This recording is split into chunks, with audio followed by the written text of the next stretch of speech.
దున్నయ్యనిందంటే దూడని దొడ్లో కట్టేయమన్నాడట వెనకటికి ఒకడు. ప్రస్తుతం ప్లాస్టిక్ రైస్ విషయంలో జరుగుతున్నటువంటి తంతదే. వాస్తవానికి ఎక్కడా ఏ ప్లాస్టిక్ బయటపడలా, ఏ ప్లాస్టిక్ రైసు బయటపడలేదు. కానీ ప్లాస్టిక్ రైస్ వచ్చేసిందని దాన్ని తినేసి కడుపు నొప్పులు వచ్చేసినాయి, అల్సర్లు వచ్చేస్తున్నాయి, రకరకాల రోగాలు వచ్చేస్తున్నాయని చేస్తున్నటువంటి ప్రచారం మాత్రం విస్తృతంగా జరిగిపోతుంది. ఇప్పటిదాకా 7 సంఘటనలకు సంబంధించి ప్లాస్టిక్ రైస్ అన్నటువంటి అనుమానాలతో దర్యాప్తులు చేశారు. అందులో ఒకటి ప్రకాశం జిల్లాలో జరిగింది, ఒకటి పశ్చిమ గోదావరి జిల్లాలో వెలుగులోకి వచ్చింది, ఇంకొకటి హైదరాబాద్లో 2 చోట్ల, వరంగల్ దగ్గర ఒకటి. ఇట్లా ఓవరాల్గా చూసుకుంటే 2 తెలుగు రాష్ట్రాలు కలిపి 7 చోట్ల ప్లాస్టిక్ రైస్ పేరుతో ఒక బియ్యాన్ని అక్కడ ఉన్నటువంటి వాళ్ళు పడేయడం కానీ ఇదంతా జరిగింది. కానీ అసలు జరుగుతున్నటువంటిది ఏంటి? ఈవేళ యూట్యూబుల్లో కావచ్చు, సోషల్ మీడియాలో కావచ్చు, కొన్ని టీవీ ఛానల్ అత్యుత్సాహంతో ప్రదర్శించినవి కావచ్చు, ఆ దృశ్యాలు ఉన్నాయి. అది ప్లాస్టిక్ రైస్ ఎట్లా తయారు చేస్తారన్నటువంటి.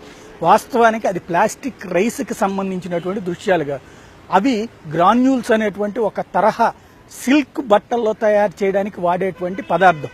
ఇది సౌత్ ఆఫ్రికాతో పాటుగా యూరోపియన్ కంట్రీస్లో కొన్ని దేశాల్లో చిన్న తరహా పరిశ్రమలుగా చలామణి అవుతూ అవి తయారు చేసేటువంటి గ్రాన్యూల్స్. ఇది చాలా మందికి తెలియదు కాబట్టి దాన్నే చూపెట్టి రైస్ అంటే నమ్మేయడం, దాన్ని చూపెట్టేసేసి ఆ తర్వాత చేయడం.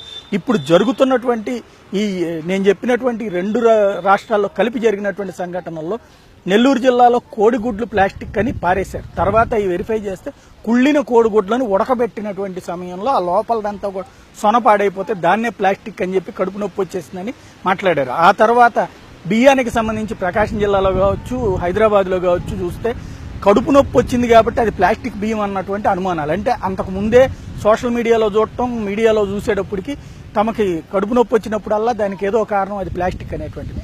వాస్తవానికి ప్లాస్టిక్ అనేది అరగదు. మీరు చూడండి, ఒక ప్లాస్టిక్ కాగితం నోట్లో నమిలి మింగి చూడండి, నమలడము సాధ్యం కాదు, మింగడము సాధ్యం కాదు.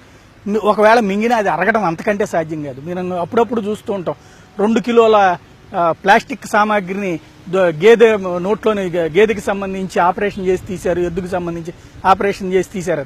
ఎందుకని?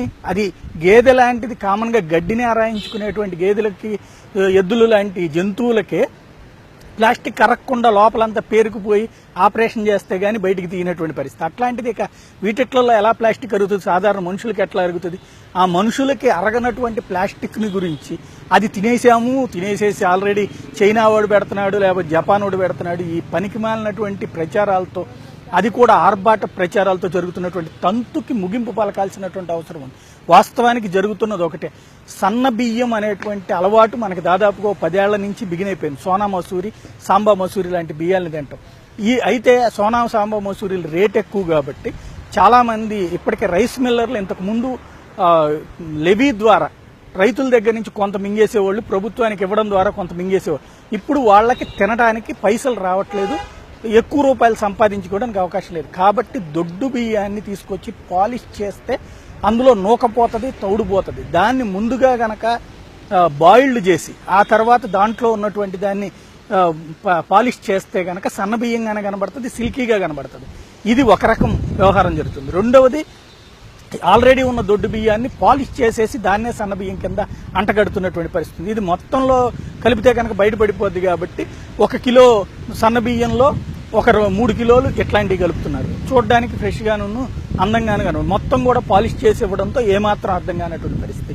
ఇది రైస్ మిల్లర్లు ఆడేటువంటి నాటకానికి ప్లాస్టిక్ బియ్యం అనేటువంటి కథ అల్లడం ద్వారా ఇటు మీడియా, సోషల్ మీడియా కలిసి చివరికి జనాల్ని భయభ్రాంతులకు గురి చేసి కడుపు నొప్పులు, లేనిపోని రోగాల్ని సృష్టించేటువంటి పరిస్థితి దాపించింది.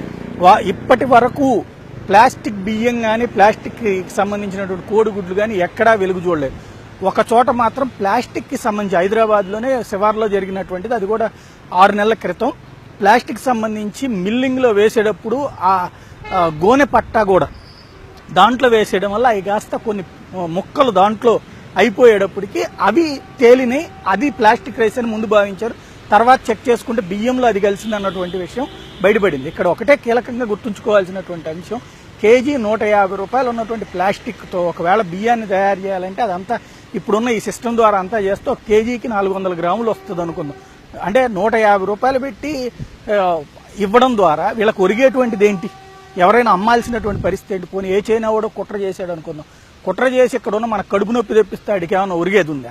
అనవసరపు ప్రచారాలతో చేస్తున్నటువంటి ఈ తంతు వల్ల కాలక్షేపం జరుగుతోంది, భయభ్రాంతులకు గురి చేయడం జరుగుతోంది, లేదంటే అర్జెంటుగా ఆసుపత్రులకి డబ్బులు పెంచుతున్నాం తప్పించి ఒరిగేదేం లేదన్నట్టు ప్రతి ఒక్కళ్ళు ఆలోచించుకోవాల్సినటువంటి అవసరం ఉంది. నిజాన్ని నిజంగా చెప్పడమే నిజమైన జర్నలిజం.